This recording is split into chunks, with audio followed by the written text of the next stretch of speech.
Welcome in to the 48 Minutes podcast on Believe. I'm Ross Geiger, the former NBA video coordinator, and I'm joined alongside Bruce Bernstein, our four-time Emmy Award winner who spent more than 3 decades at ESPN producing NBA shows, SportsCenter, and soaking up knowledge from the best two panelists in the business.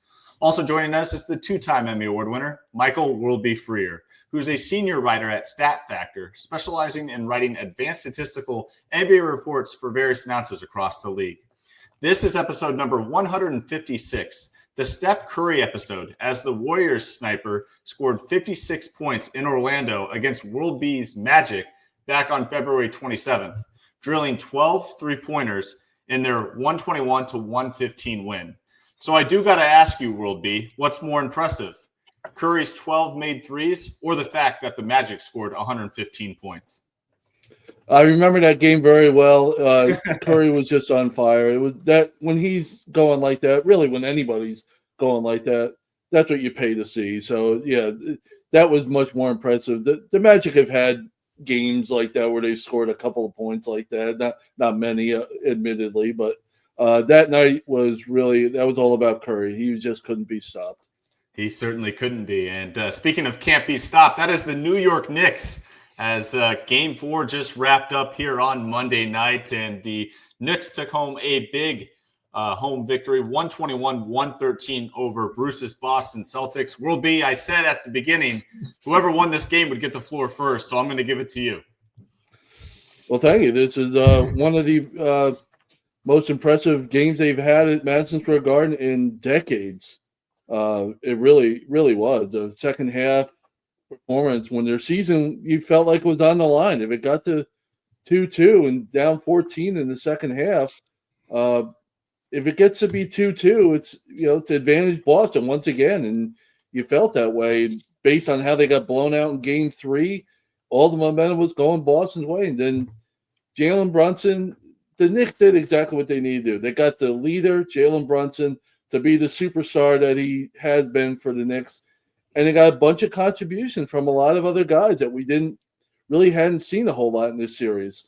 I mean, the second half was big. The third quarter, Bruce was talking about before we went on, was really the turning point. They absolutely dominated the third quarter, got back in the game, carried out the momentum into the fourth. But I mean, you get 4 guys scoring 20 points at least, and Brunson leading the way.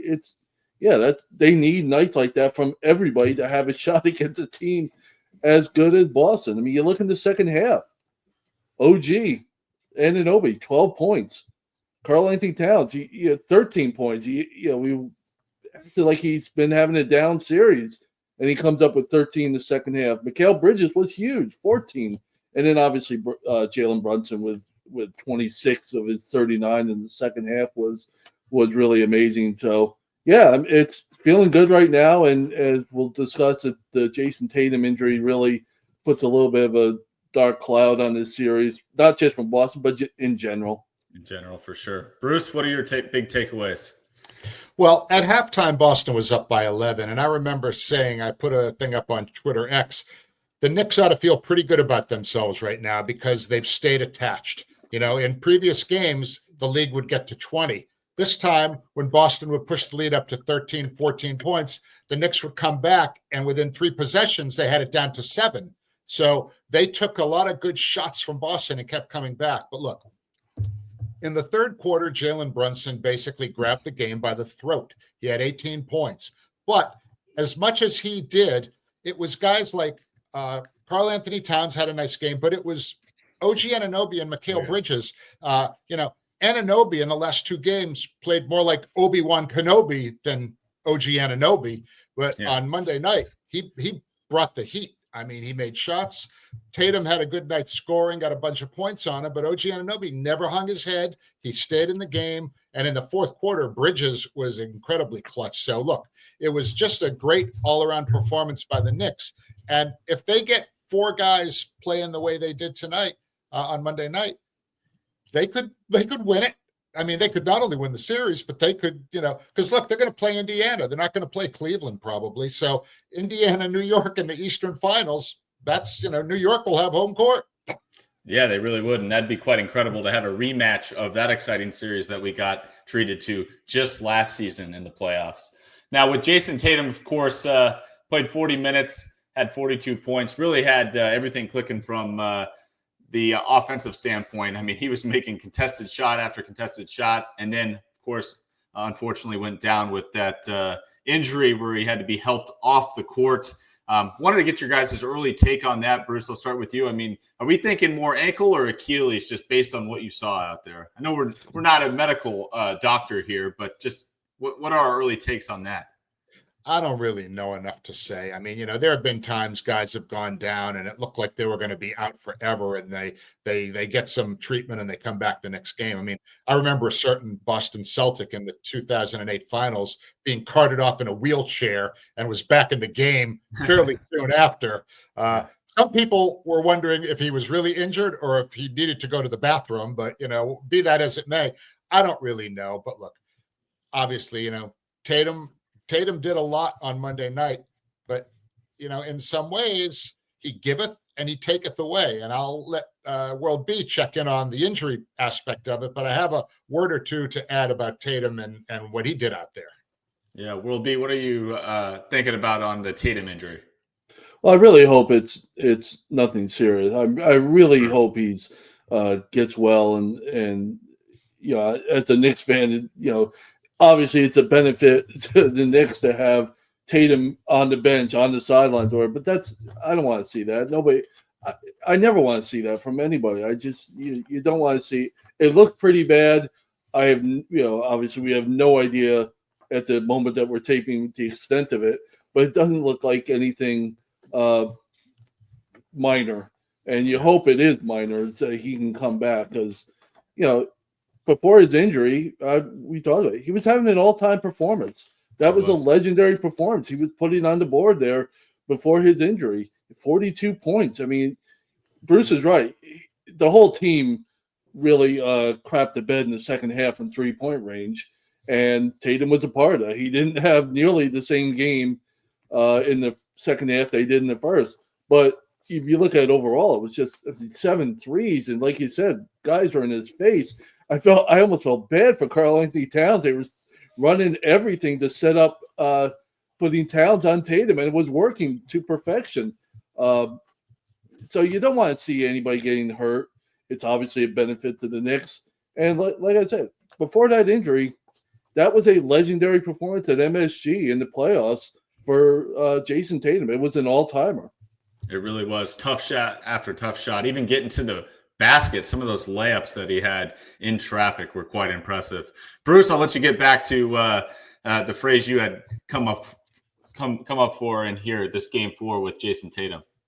Well, Jayson Tatum giveth and he taketh away. When he's making those kind of ridiculous shots that he's making in the first half, if you're the Knicks, wasn't bad defense, you tip your hat to him. But you know what? When you're taking 26, 27 footers that are practically hitting the ceiling on their way into the basket, you're not going to, you have to mix it up a little bit. You can still take those shots. But Boston and just about any other team, Boston's genius when it comes to their, three-point shot making is ball movement. You saw it in the first quarter. The ball kept finding Derek White, but the ball was moving. But once Jayson Tatum became so enamored of the shots he was making, I think he sort of took a few too many of them. I mean, look, he made his share. But what happens is other people don't get involved. So when you need to move the ball around, you start playing like tight and frozen. And now the shot clock is down to 7 seconds.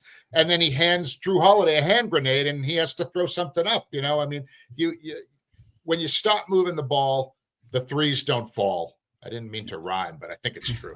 Nice. It absolutely is true, Bruce. Your point on it. When the Celtics are the top team in the league in the postseason in isolation possessions. That's their game. They like to set you up. They were one of the top teams in the regular season too. But when the ball is moving, they can move the ball in isolation. They penetrate, they dish out, and like you said, the switching that the Knicks do, somebody's wide open in the first half. It was Derek White who could not miss. And it's when they're going like that, that's when Boston does pick your poison. You want Tatum to beat you? You want Jaylen Brown to beat you? No, you try and stop them, and now I have Derek White. Now I have Porzingis. Now I have Jrue Holiday. It's just a bunch of weapons, and it's hard to defend. But when you exactly what you said, when you don't penetrate, the Knicks double them in points in the paint, 64-32. It's hard to, I know what the Celtics game is. We talked about it forever this season, and we knew it when they got Porzingis a year ago, that this is how they were going to attack the rim, how they were going to attack offensively. So this isn't a surprise.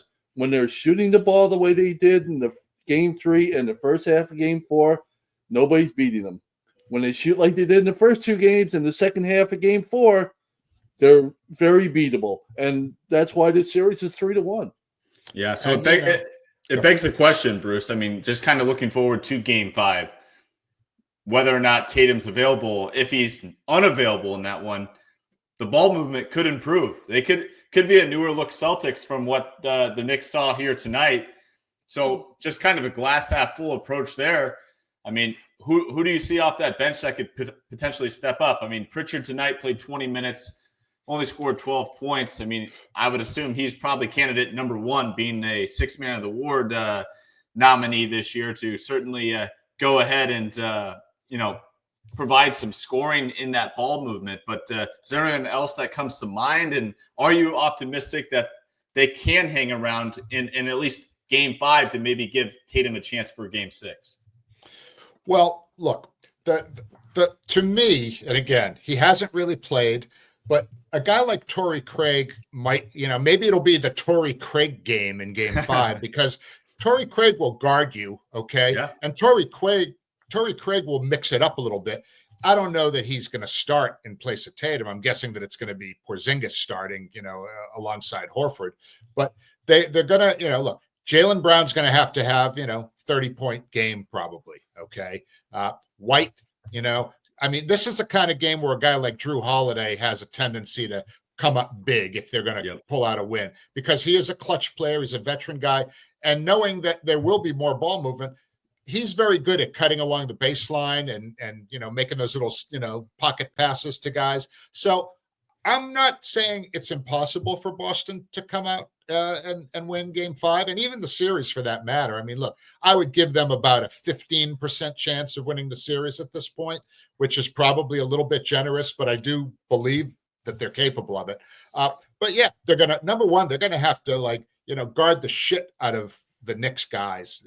Whatever Torrey Craig can do, he can play a little bit of defense, and they're going to need that from him. They may need a little bit of Cada finally to take off his warm-ups to provide a little bit of size and rebounding, because Tatum's their leading rebounder too. Yeah. So you got to replace those boards. There's a lot to replace when Tatum's not playing.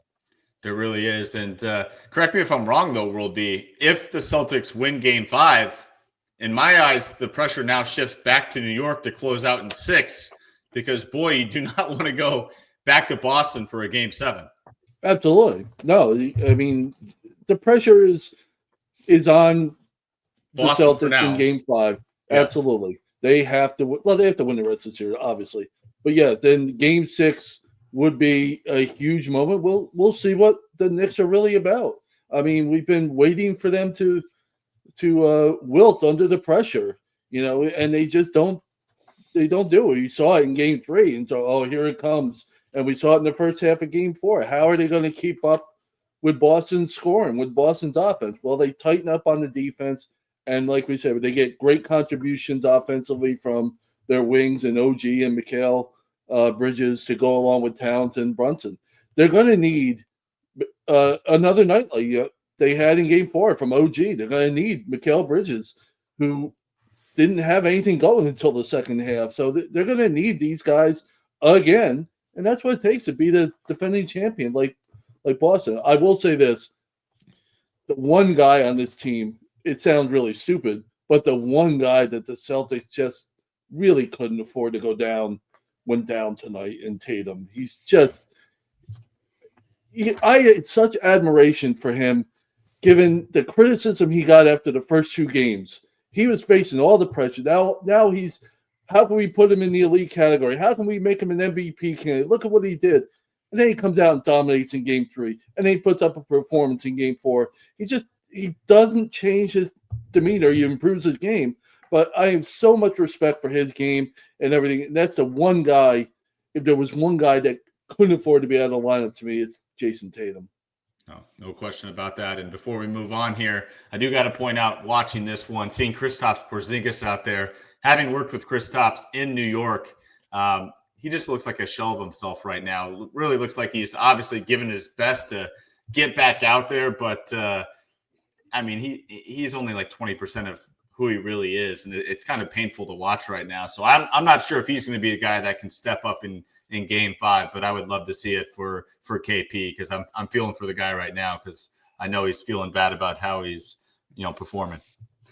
Next up, we've got the Cavs and Pacers, and boy, Game 4 was quite an absolute embarrassment for the Cavaliers. The final score was 129-109 on Sunday, as the Pacers moved ahead 3-1 in the series, but the Pacers held a 41-point lead at halftime. So, Bruce, I got to ask here, where do the Cavs go from here? And are you calling the Cavs dead or alive after this one? Boy, they're very close to dead, because, again, much like the case with Tatum, Donovan Mitchell's physical status isn't necessarily a given for their next game either. And, he is as important to Cleveland as Tatum probably is to Boston in many, many ways. But look, I knew the Cavs were going to have trouble with the Pacers. We've respected the Pacers all year long, okay? And they overcame that stupid flagrant 2 on Bennedict Mathurin, who got himself ejected early in that game. They could have gone, that could have sent them sideways, losing a guy like that early in the game on such a stupid thing. But what happened? Well, they led by 15 after 1. In the second quarter, they had scored those guys by 26 points. In the first half, the Cleveland had 8 buckets and 14 turnovers. First half. Awful. Game was way over by halftime. Yeah. So I'm not going to say they're dead, because, again, 64-win team. But, boy, I would say Boston isn't as dead as Cleveland. So I'm giving Boston 15% chance of winning. I'll give Cleveland like 7. Wow, okay. Quite specific there. World B, do the Cavs have a pulse? They got to shoot better. I mean, it's just how it is with them. They are not going any further in this series if they shoot the way they shot in this series. I mean, they were the number 1 shooting team in the league, had one of the best, most efficient shooting seasons in NBA history. I mean, they're right up there with the very best. And you can't do it shooting 43% from the field and 30% from three-point range. You just can't do it. And as Bruce mentioned, you're not doing anything with 8 field goals in a half. No. I mean, nobody's doing that. That's unbelievable. I know that Indiana shot great, and they deserve to have that huge lead, 80 points and a half. I mean, 8 field goals? You can't produce more than – look what the Celtics did in the end of the first quarter. They went on a 12-0 run in about 90 seconds. I mean, it's just incredible to see that, and I'm just surprised at how awful Cleveland's offense has been. Indiana gets the credit for their defense, which has obviously gotten much better second half of the season. That's when their world got a whole lot better, when their defense improved. I mean, this is one of the best offensive teams in the league in Cleveland. Having one of the best offensive seasons in NBA history when you look at efficiency in their shooting. And, if they don't shoot better, it's over. Yeah. I don't think a 64-win team has ever looked worse in a playoff game than Cleveland looked in Game 4. I mean, the Pacers had more points in the second quarter than the Cavs had in the entire first half. Okay. The only good news for the Cavaliers is that shellacking still only counts for 1 loss, although it felt like 3 losses, it was that bad. And again, I'm astonished that, believe it or not, the opening line for Game 5, with or without Spider Mitchell, Cleveland favored by 8. Go figure. Yeah, all go right. figure. Look at Bruce giving out best bets here on 48 minutes. I will say this. It was a horrible performance by Cleveland. No question about it. I would, however, refer back to, the the Utah Jazz of the Karl Malone era in the finals against Chicago when they scored 54 points in the game. I would rate that a little bit worse than what we saw the other night from Cleveland. But this one was not far behind what Cleveland did. It's really out of character. I know the momentum is going Indiana's way, but I expected a little bit more than I expected at least double digits and made shots and a half. Yeah, I think we all did. And you going back to the fact that they made those 8 field goals in the second quarter, I look at the rebounding numbers here for the Cavs in this one. Jared Allen, 2 rebounds on the night. Evan Mobley, 5 rebounds on the night. So you'd think with all the misses that were going on that they'd get their hands on some more loose balls or second shot opportunities. That was not the case. So once again, give some credit to the Pacers getting one and done possessions on the defensive side of the floor. In that second quarter where it was 42-16, the Cavaliers got 0 points from their starting front court. Strus, Mobley, Jared Allen, 0 points between them in that second quarter. It's just, they just went, I don't even have words to describe it. I mean, to be that inept, the whole starting front court, 0 points in the quarter.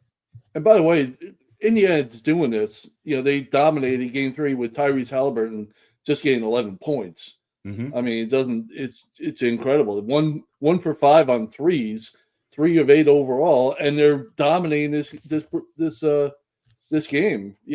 This series. So hats off to Indiana. They are looking, of the 2 teams that are up 3-1. I think I look at Indiana much more favorably to close out than say New York. Yeah, no question. That's reverse psychology on your part, World Beat. Just admit it. Just admit it. Admit it. Can't, I'm lucky if I can spell psychology. I'm not going to try and use it in anything. Ross.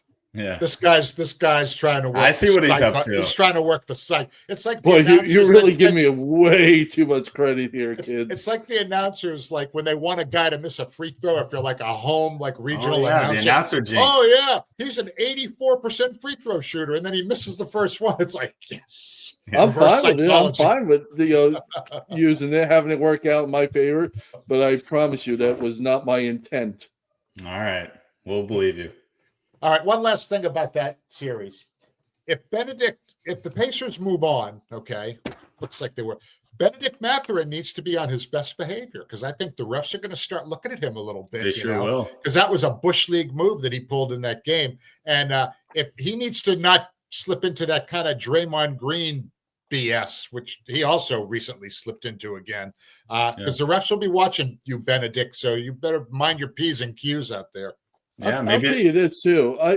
I'm sorry, Rod. I'll tell you this. You're absolutely right, Bruce. That was a punk move by him, and Tyrese Halliburton is flopping around as well with every slight push that he receives. It's just for a team that's up 3-1, they're really behaving like a bunch of punks out there, and it's really it's annoying to watch a team play as well as they are playing, coached by a guy we all respect and Rick Carlisle, acting like they've been acting in this series. I really wish that would go away.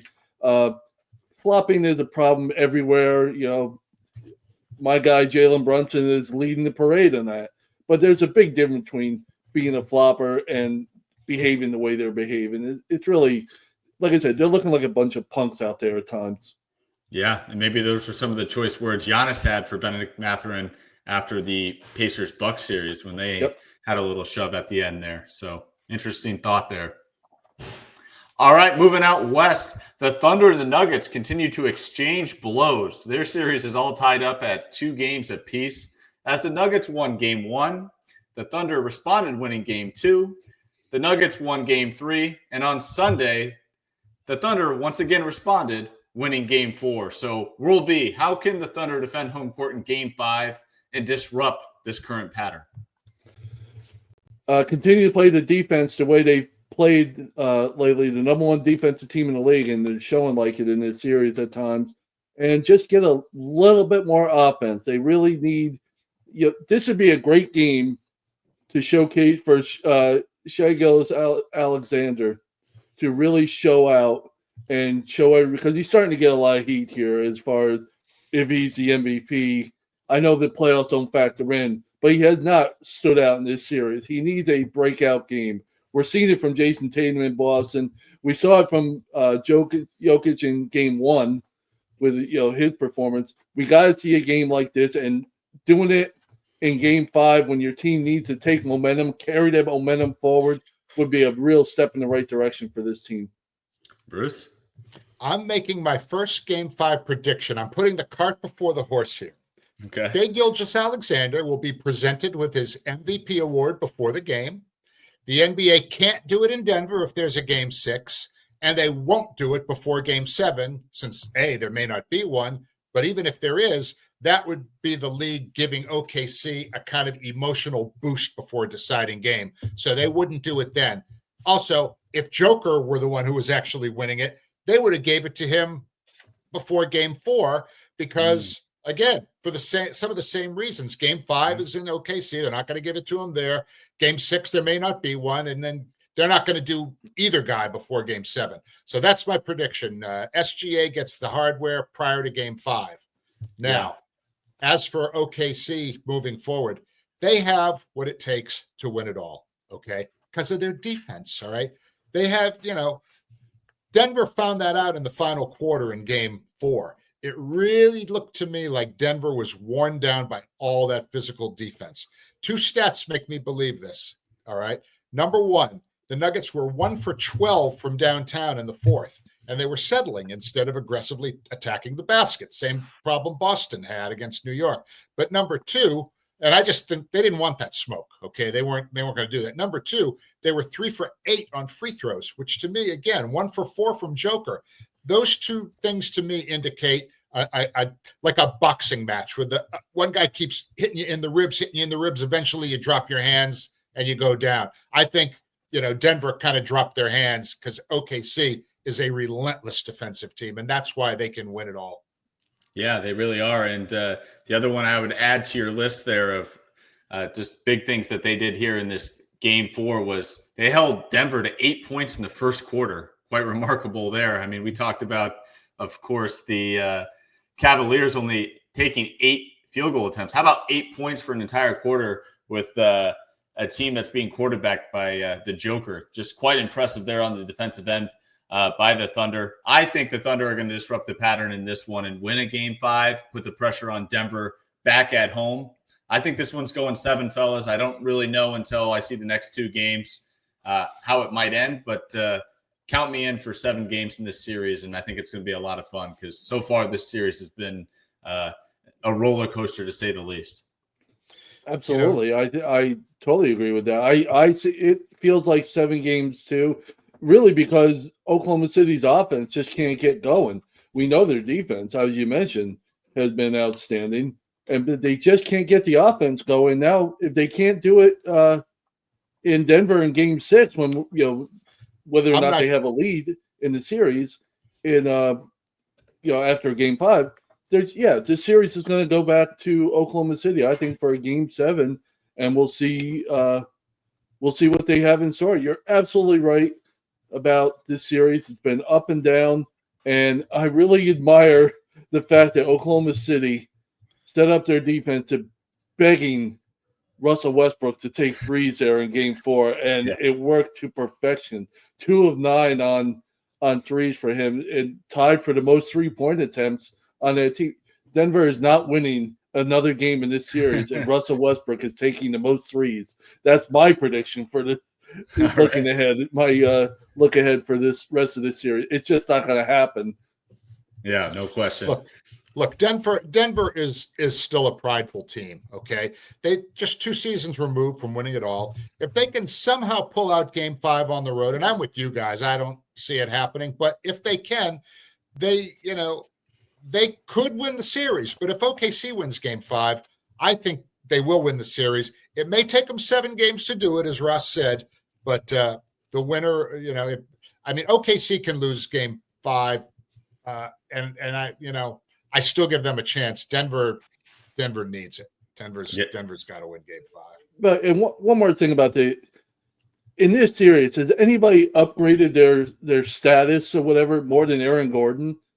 in this series among all the players. Great. He's been outstanding. I mean, he had 15 points, but 16 rebounds in Game 4, and he had clutch shots throughout this series. He had a big 3 in Game 4 to keep the game tight there, and really, his name is becoming a much bigger name after this series than we knew about him before. Maybe he's just living up to what we thought he could do, but he's definitely been the biggest name performer in this series for me.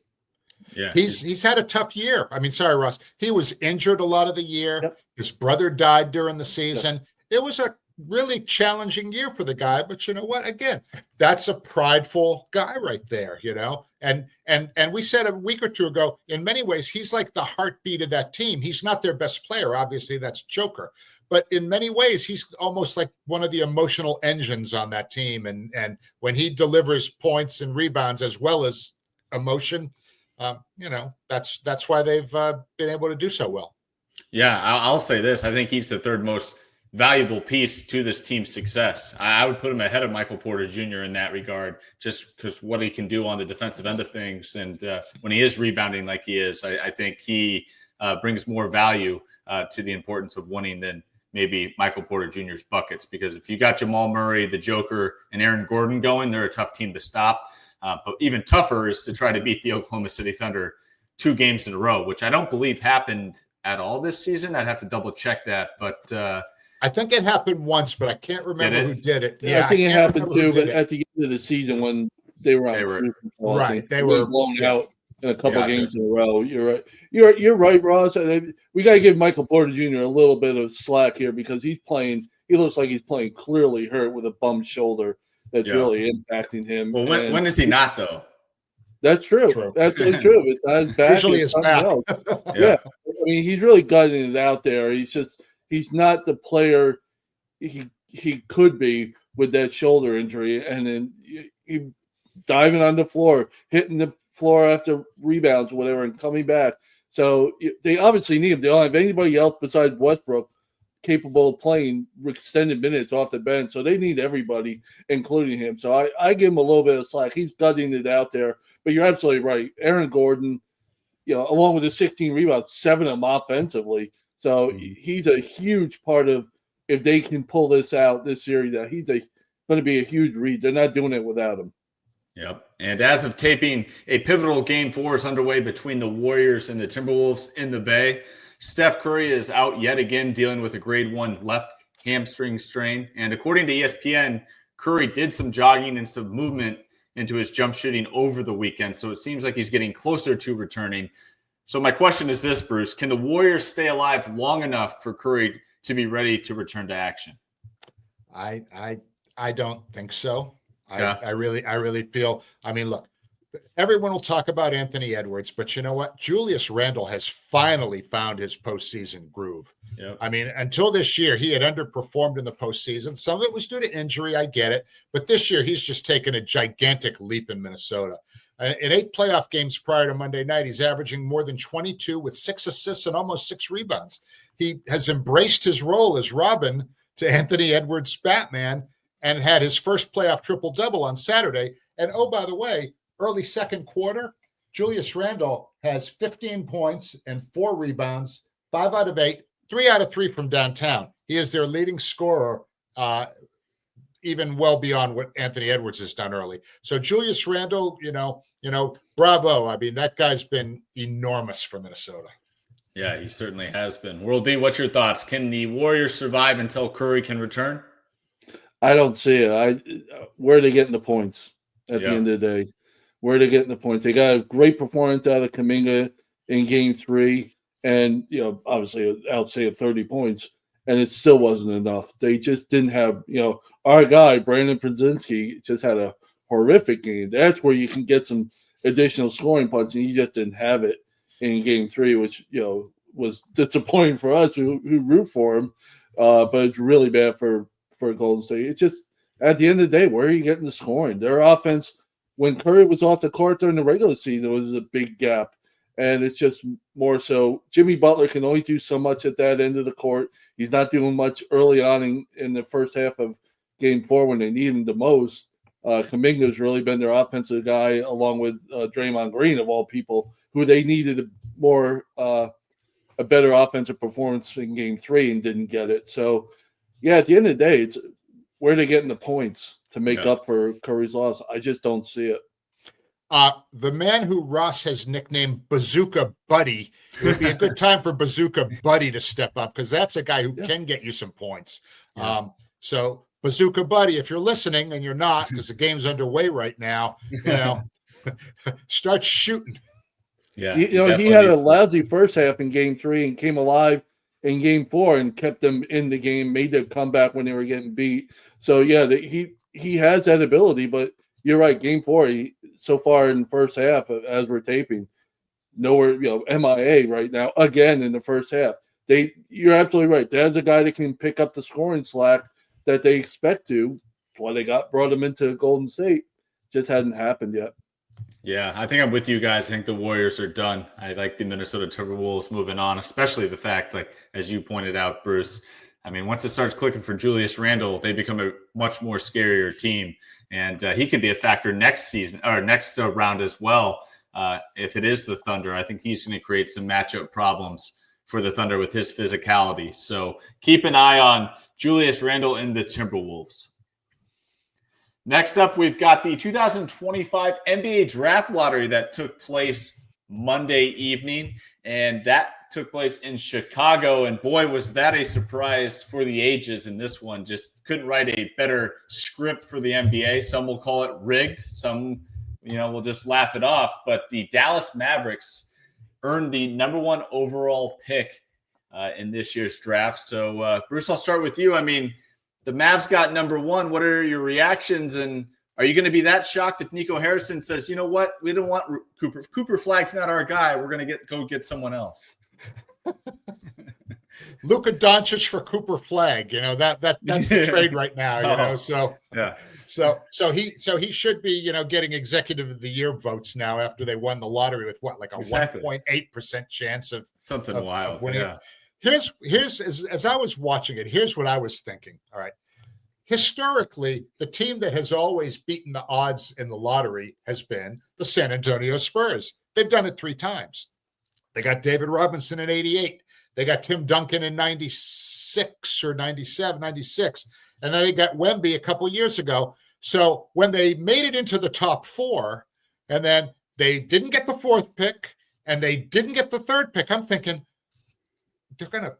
I'm not going to use the word I was going to use, but they're going to effing get the number 1 pick again. They're going to get Cooper Flagg to go with Wemby. And then when they didn't, I was shocked. But, the team, the saddest teams in the NBA now have got to be Charlotte and the Wizards and Utah. They got totally freaking hosed on Monday night in the draft lottery. So they're going to be there again for a while, unfortunately. Yeah, World B, what are your thoughts on the Charlotte Hornets not having Lady Luck on their side here tonight? It's very disappointing. I mean, it's 34 years now in a row without the number 1 pick for them. And they've been one of the worst franchises in the league since certainly since they came back into existence in 2004, I believe. But I mean, it's just been a real train wreck for them overall. And I don't think, I'm not one of those conspiracy theory guys. I don't, I don't have a tinfoil hat or any of that other garbage. So I don't think the thing is rigged. I don't buy it. As a Knicks fan, I can't. I'm not allowed to. Well, let me add one quick thing in here. When the Pelicans traded Anthony Davis to the Lakers, the next summer they got the number 1 pick. Now Luka gets traded to the Lakers and Dallas gets the number 1 pick. So I don't even want to discuss the whole Anthony Davis thing, because that came after the Hornets had the worst season in NBA history and still didn't get the rights to number 1 pick to get Anthony Davis, who they would have gotten. They got Michael Kidd-Gilchrist, who I liked, but let's be real. There's a big difference. There's a wide gap, like a Grand Canyon-sized gap between those 2 players. My thing is here, how are these? I'm not saying it's rigged, and at the end of the day, the front office is responsible for making right picks, either through trades, free agency, draft, whatever. But how are these teams supposed to improve if they get crapped on every year. The Hornets get crapped on every year. It's on them for the most part, but at some point, I don't know. It's got to be figured out a way to make it. You don't want teams to go 0-82. We get that. We saw teams. We saw some of the lineups that were out there in the regular season in an effort to increase the ping pong balls. We get it. But how are these teams supposed to get better as a franchise when you suffer as long as they have, and then you end up with a 4th pick in the draft?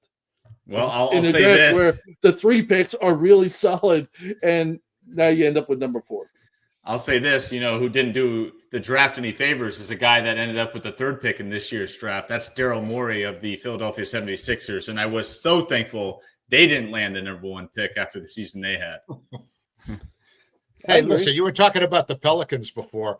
Even when they had the number 1 overall pick, they drafted Zion Williamson. How's that worked out for him? Well, I was shocked to see him even at the podium. Like, why did they send him as the representative? I thought that was very odd that they, of all guys, that's who they decided to represent the team. I feel like, oof, that's a choice right there around this time. But good for them, I guess. Now, for a final thoughts discussion, Shams over at ESPN reported earlier Monday morning that Giannis, for the first time in his career, is open-minded about exploring whether his best long-term fit is remaining in Milwaukee or playing elsewhere. So, Bruce, I'll give you first crack at this. Give me your initial thoughts on that report.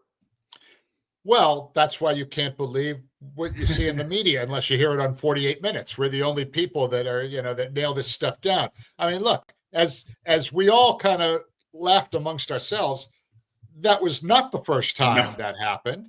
And I provided evidence on Twitter by sending, Shams in his thread, the clip of Giannis doing exactly that on this show in September of 2023, or almost 2 years ago.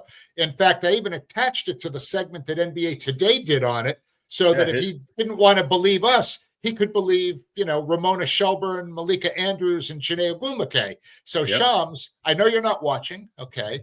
That's your loss. But no, you are absolutely wrong. And we demand an apology. And listen, we're good sports. We're very forgiving. If you just apologize and agree to come on this show to talk hoops with us during the offseason, all will be forgiven. I think I speak for all 3 of us when I say that. I'll sign off on that for sure. World B, what were your thoughts on the report and just the summer of Giannis that's upon us now, I guess? Well, first things first, it would take I don't know if you want to do. I called him a crook today, so I don't know if you kind of get over on that one. But it was an absolute travesty of journalism, let alone everything else. He's not the first. It's not the first time this has happened. It's being reported by that, and because he is who he is, everybody picks up on it and attributes it to him. When we have it on record, it's not. We don't have a story which you call. We have video. We have the clip. We've been shown around. It was national news. Let's be honest. We changed the landscape of the league for that period because a couple weeks after that, they went and got Damian Lillard. And then right after that, Jrue Holiday became a Celtic. We changed a lot of stuff that's going on with that show. And it's bragging. You want to call it what it is. This is what happened. And our guy, Peter Vesey, who we had on about a month ago on our show, one of the greats in the league at breaking stories, used to get so ticked off when other people claim credit for stories that he broke. And now we kind of feel a small percentage of what he went through all those years, because to just ignore what we did is really subpar journalism at the end of the day.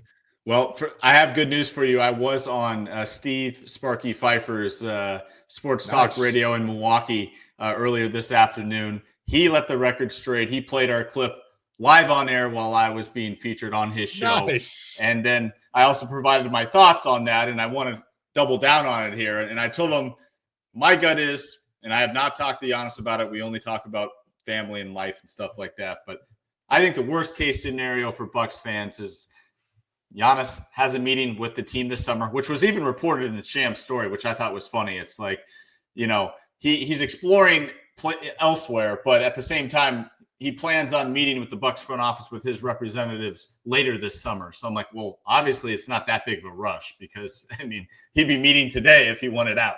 So pump the brakes on Giannis leaving Milwaukee right away. I think worst case scenario, Giannis says, listen, I'm going to give you all that I got as long as you do the same for me this summer to try to get as much talent around me that fits as best as possible with what we have to work with. I'll evaluate it for the first half of the season. And then maybe if it's a disaster, I might reapproach you at the trade deadline that, this just isn't working. And I think that's the worst case scenario for Bucks fans. So please, Bucks fans, have a sigh of relief. By the way, I really think the problem.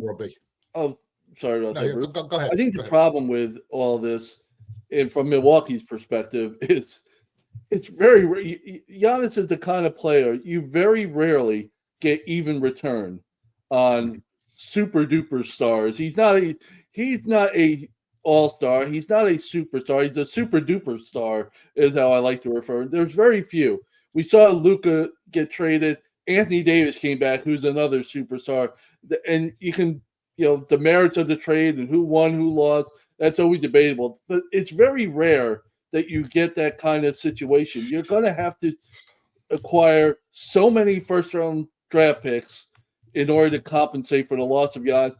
The Knicks gave up 5 to get Mikal Bridges, who is slightly above a role player on that team this year. I loved him in the playoffs so far, but let's be honest, his performance is slightly above a role player for the Knicks.